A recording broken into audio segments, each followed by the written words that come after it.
அனைவருக்கும் வணக்கம். மகம் நட்சத்திரக்காரர்களுக்கு வருமான தடைகள் இருக்கு. பொருளாதார நெருக்கடிகள்லாம் இருக்கு. என்னுடைய பொருளாதாரம் மேன்மை அடையணும் அப்படின்னா, நாம என்ன செய்யணும் அப்படின்னு பார்த்தீங்கன்னா, மகம் நட்சத்திரக்காரர்களுக்கு 2வது நட்சத்திரமான பூரம் நட்சத்திரத்த நீங்க ஆக்டிவேட் பண்ணணும்.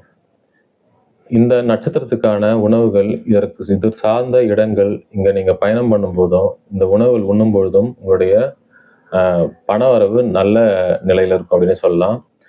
பூரம் நட்சத்திரம் அப்படின்னாவே மக நட்சத்திரத்துக்கு 2வது நட்சத்திரம். இதற்கான இடங்கள் அப்படின்னு பார்த்தீங்கன்னா, வீடு வீடு கட்டக்கூடிய இடங்கள். உணவு அப்படின்னு பார்த்தீங்கன்னா, லெமன் ரைஸ். இந்த லெமன் ரைஸ் சாப்பிட சாப்பிடவே உங்களுக்கு நல்ல ஒரு தனவரவு இருக்கும் அப்படின்னே சொல்லலாம். அதே மாதிரி எக்காரணத்துக்கு கொண்டும் எலிகள நீங்க துன்புறுத்தக்கூடாது. ஏன்னா, பூரம் நட்சத்திரம் தான் எலி.